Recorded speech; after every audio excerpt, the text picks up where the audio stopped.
think it is in unison.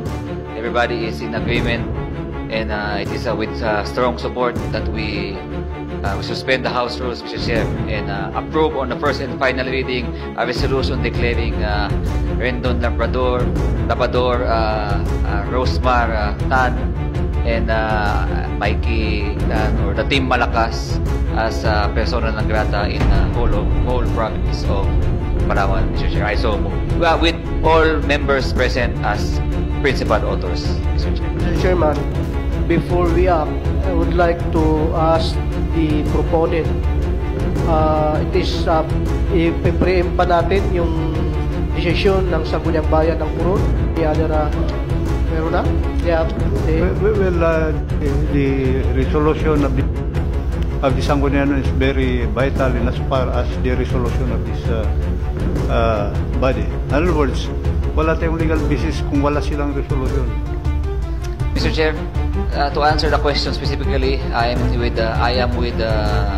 coordination with the SB members of Coron, and they said that if that is the consensus of the Sangguniang Panlalawigan, they are okay, and they will just follow with their own resolution as well.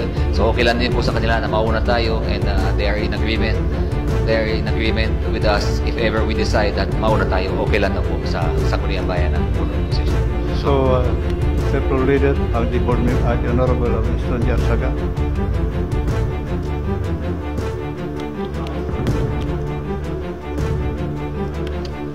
Mr. Presiding Officer, I think we have to give a reason for declaring them as persona non grata.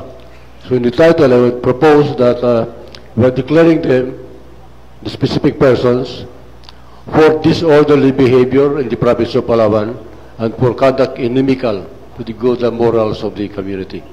I think that could be a very good reason for declaring them as a persona non grata in the province. Thank you, Board Member Saga.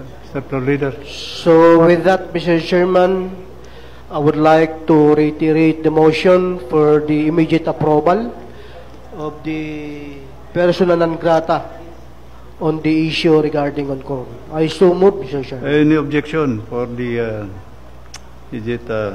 approval of the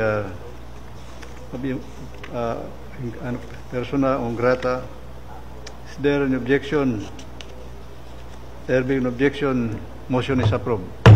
Alam naman natin kung ano po yung pinaka-trending ngayon sa social media, at ito nga po yung issue ng sa Coron, kung saan po nagkaroon ng konting, hindi konti, malaking salitan doon at away, hindi man away, kabastusan na nangyari sa institusyon po ng munisipyo ng Coron.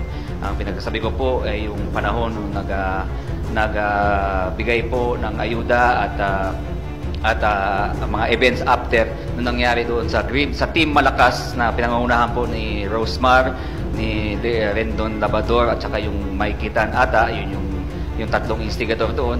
So Mr. Chair, ang chronological events noon ay pumunta po sila doon sa Coliseum ng Coron para po magbigay sana po ng ayuda. Tapos po on that day, sa araw na po na yun, tsaka po sila humingi ng assistance po sa LGU, at syempre bilang LGU sila naman po ay tinugunan, sila po ay in-assist doon po sa event nila na biglaan.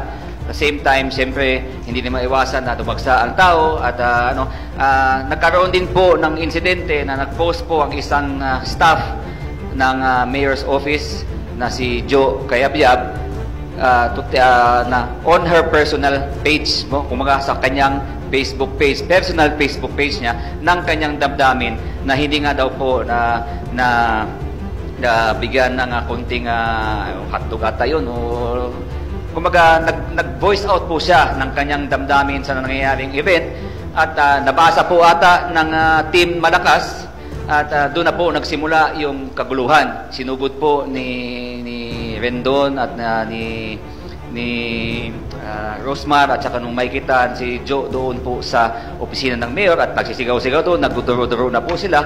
Nabastos na po yung institution po ng ating munisipyo po ng Coron, no? So sabihin nga natin na mali ang pinost ni Ma'am Joe kaya pero po ito po ay kanyang personal na opinion. Ito po ay pinost niya sa personal niyang Facebook page. Hindi niya po ito pinost as official opinion o official stand ng munisipyo ng Coron. At ang kanilang ang reaksyon po ng Team Malakas ay medyo sumobra. Hindi po maganda ang ginawang reaksyon ng Team Malakas.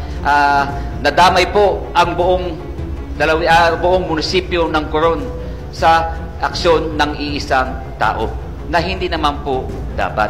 Generalize po nila na ang Coron, ang mga tao ng Coron ay masama ang mga tao ng Coron.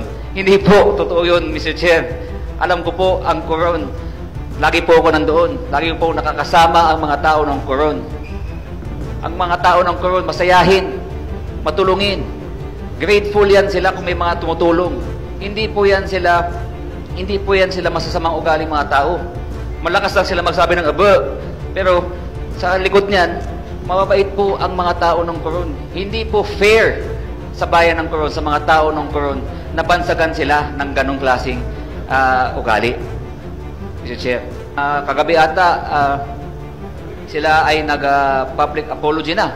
Pero para sa akin, kulang pa din, kailangan pa din maturuan ng leksyon. Kausap ko po ang mga konsihal ng Coron. Sila ay handang maghain din ng resolution declaring said Team Malakas as persona non grata sa bayan ng Coron. At sabi ni SB Pat Mata sa akin, ang sunod po nilang gagawing hakbang ay tatanungin tayo at hihilingin sa sangguniang panlalawigan na hindi lang po sa Coron, kundi po sa buong lalawigan ng Palawan. Ngayon, sa privilege speech ko na ito, gusto ko pong i-open sa ating mga kasamahan po sa sangguniang panlalawigan na gawin po natin ito. No, dahil po sa aking personal na opinion, dapat po talaga na maturuan ng leksyon ang mga panauhuing ito. Dahil po nakakasakit sa damdamin ko bilang Palawenyo, bilang nagmamahal sa munisipyo ng Coron, sa lalawigan ng Palawan, na mangyari ito sa atin. No? Sino ba, hindi porkit na tumutulong ka, hindi porkit na nagbibigay kayo ng ayuda, may karapatan ka namang bastos ng kapwa mong Pilipino, kapwa mong tao. Hindi po yun rason. Hindi mo po pwedeng ipagmuka sa mga kapwa mong tao na tumutulong ka. Pwede na kitang duruin, pwede na kitang pagsisigawan, pwede na kitang i-post sa social media, na ipahiya sa social media. Hindi po. Wala pong kahit sinong may karapatang gumawa nun. Nakakasakit po sa damdamin. Hindi po yun. Hindi po dapat natin palampasin yun. Kailangan matuto ang mga gumawa ng mga aksyon na yun. Kaya po, I move, Mr. Chair, later sa ating other matters, let us discuss the possibility of also declaring the said personalities persona non grata, not just in the municipality of Coron, but the whole province of Palawan, because they have no right to do what they just